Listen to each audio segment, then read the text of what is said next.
Assalamualaikum warahmatullahi wabarakatuh, sahabat Islam semuanya. Mantan ahli inspeksi senjata PBB, Scott Ritter, menyampaikan fakta yang mengejutkan terkait serangan Hamas pada 7 Oktober yang lalu. The other thing that happened was that there are thousands of Palestinians held prisoner by Israel in the most deplorable conditions. Many of these are women and children. I just want to reemphasize that last point for all your listeners. Children, over 130 of them, many of them under the age of 10, whose only crimes were to throw a rock at an Israeli tank or make some sort of gesture at an Israeli soldier. But they've taken children and they've put them in jail, in prison. No due process, no crime set forth, no charges. They're just there in perpetuity under very bad, conditions. Hamas, being a governing agency, cares for its people. And they've been telling the Israelis for some time now that they need to release these people, and Israel refuses to do it. They continue to arrest more and more and more and more. So one of the goals and objectives of Hamas was to seize hostages for the purpose of facilitating an exchange to free the prisoners that Israel had taken. Israel had in fact taken hostages too, and were holding them over the head of Hamas.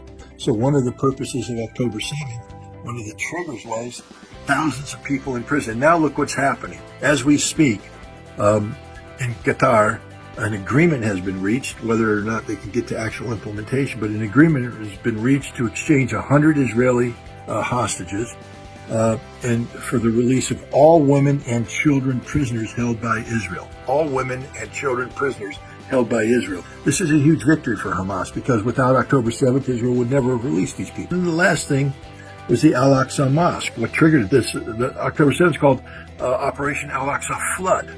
Why? Why? I mean, if you're so ignorant about the Middle East situation that you don't know that the Al-Aqsa Mosque in Jerusalem is the third holiest shrine in all of Islam, that the Israelis have been going in, throwing tear gas inside to disrupt the worshiping, beating up women, beating up men, terrorizing people, and allowing settlers to go in and desecrate this site. This is the third holiest site in Islam. This would be like, allowing Jews to go inside the Vatican and mock the Sistine Chapel and behold, raucous Jewish celebrations there. Christianity would be outraged. And yet, everybody's just silent when the Israelis do it to the Muslims in the Al-Aqsa Mosque. No, you don't get to do that. And Hamas is saying that has to come to an end. And so any agreement that's reached finally will, I believe, be one that incorporates respecting the sanctity of the Al-Aqsa Mosque. Ritter menyebutkan bahwa 1.400 warga sipil Israel yang dinyatakan tewas saat serangan Hamas itu, ternyata 80% tewas di tangan militer Israel sendiri. This would not have happened if it weren't for what happened on October 7th.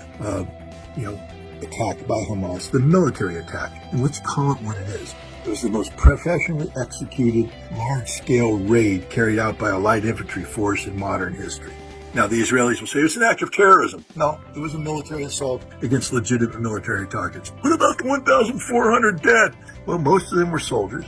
And of the civilians, estimated 80% of those civilians were killed by the Israelis themselves. We now know that the Apache helicopters fired indiscriminately against the people trying to flee for their lives from the crossfire that had ensued between Hamas fighters and Israeli security forces, that the Apache helicopters couldn't differentiate between them, so they killed everybody. We now know that the Israeli police forces, their special forces hostage rescue, Yaman, when recapturing Berry, was in communications with hostages who said, we're in this building, they're ready to surrender, and they made the option to fire in with tank runs and kill everybody anyways, that the majority of the people who died the majority of the civilians who died that day were killed by Apache helicopters, Merkava tanks, or Israeli Defense Force, panicked Israeli Defense Force. This was a military assault carried out by Hamas to achieve political objectives.